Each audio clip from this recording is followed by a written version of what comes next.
number 1, which is measurements. So let's start with the first topic, which is of physical quantities.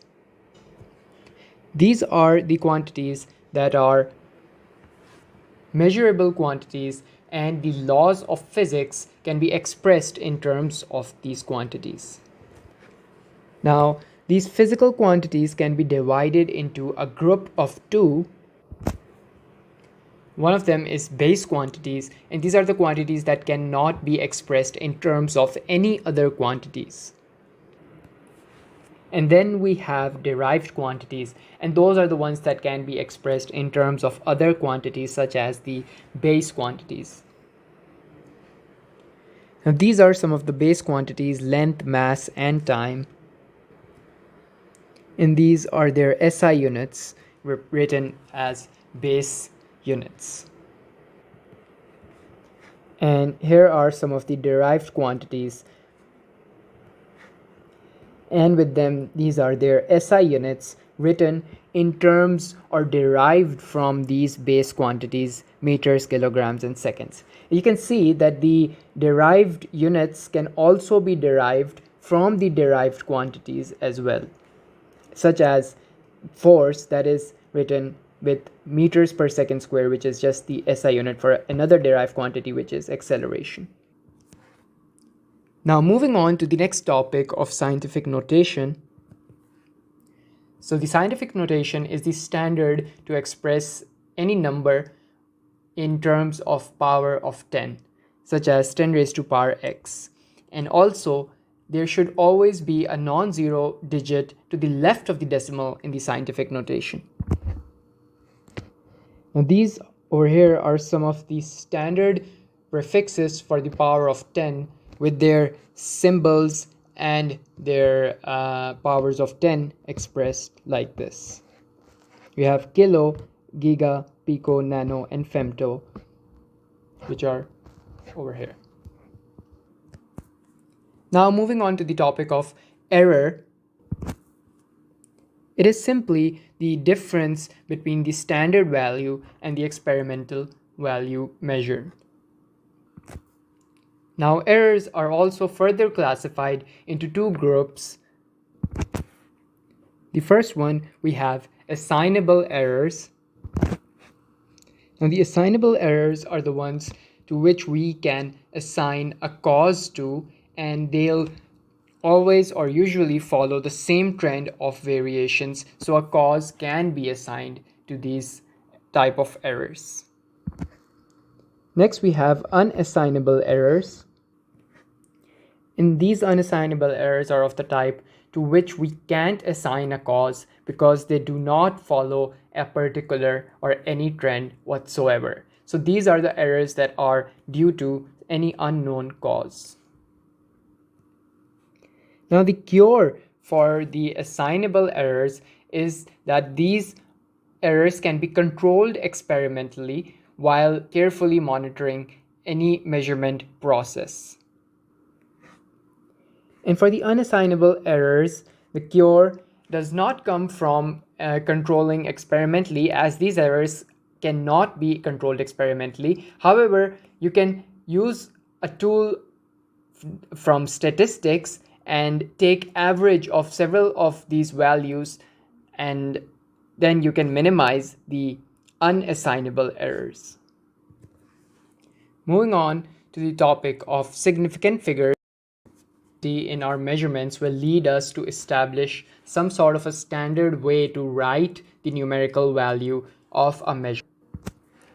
Number one, that all of the non-zero digits that you have in your measurement are known as the significant figures. For example, look at this number 3.456. This would have 1, 2, 3, 4. 4 significant figures, while the second number 12.3456 has 1, 2, 3, 4, 5, 6 significant figures. Secondly, any zeros that you have between your non-zero digits, they are also significant. For example, look at this number 2306. It has a 0 in between these significant figures, so it has in total 4 significant figures. And likewise 200894, it has 2 significant figures in between your significant figures. It has 2 zeros between your significant figures, and therefore it has in total 6 significant figures. Thirdly, any zeros that are locating the position of the decimal in the numbers that have magnitude less than 1 are not significant. Hence, in this example, you have this number 0.000458. In this example, or this number, these zeros are not significant. Point number 4, the zeros that you have to the right of the decimal point, they are always significant. So, for example, if you look at this number 3.0000, you have 4 zeros after this decimal point. Hence, this number has 4 significant zeros. And the last and final rule for significant figures is that the zeros that locate the decimal point in any numbers which are greater than 1, they are not significant figures.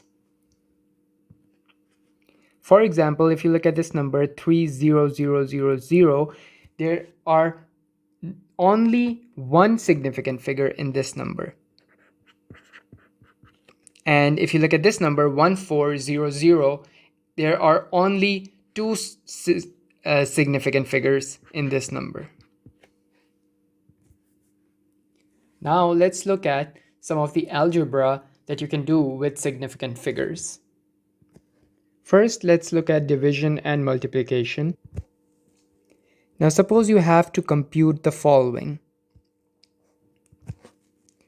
Once you do, you get this rather long answer, which can be reduced to this short answer with just 3 digits over here. Just a little side note over here that any factor that has the smallest number of significant figures for it, it is called or known as the least accurate factor. Moving on to addition and subtraction form of algebra. You're only required to have the least number of decimal places, so that's what you look for, while counting the number of significant figures is not required for addition and subtraction. For example, suppose you are required to compute this sum. This sum gives you this result, 27.855. However, on this side, we have this number with the least number of decimal places, which is 2, and hence we can have the final answer written in 2 decimal places. So we have 27.86. Now let's discuss rounding off your data. To do so, we have to again consider a set of rules for rounding off your data.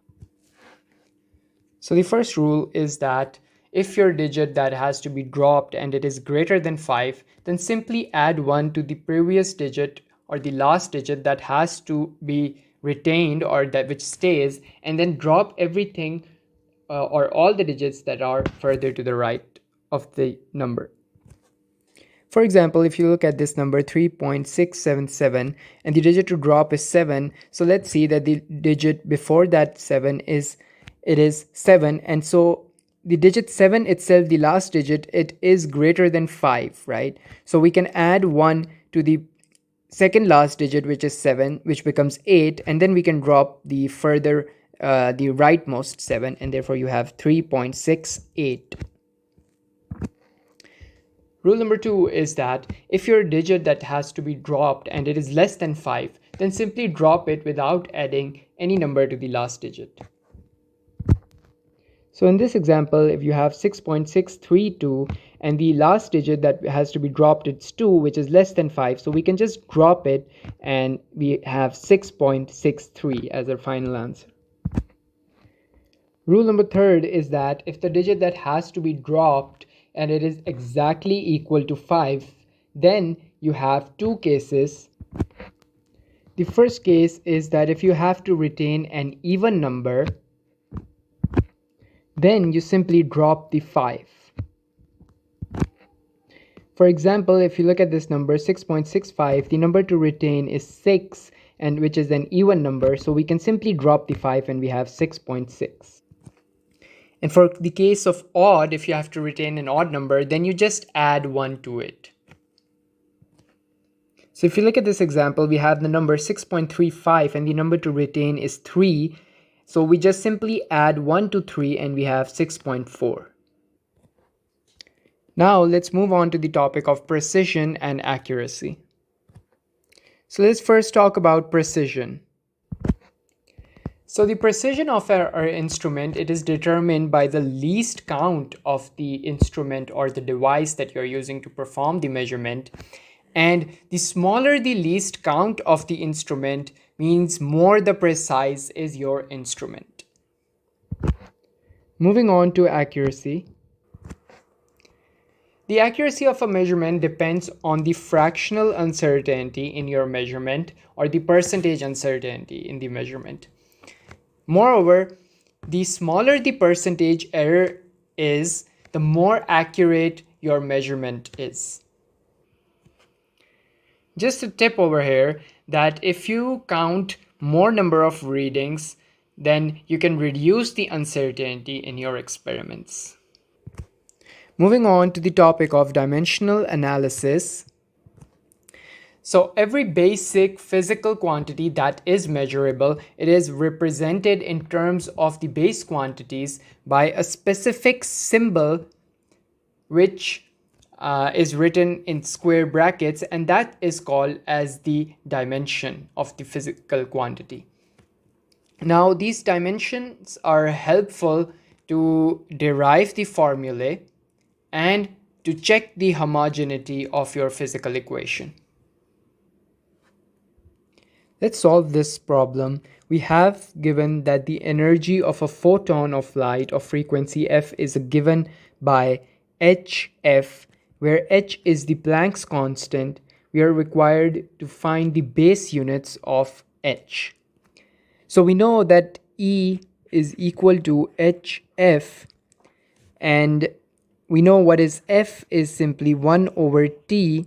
So the units for this are 1 over second, and the units for energy is joules seconds.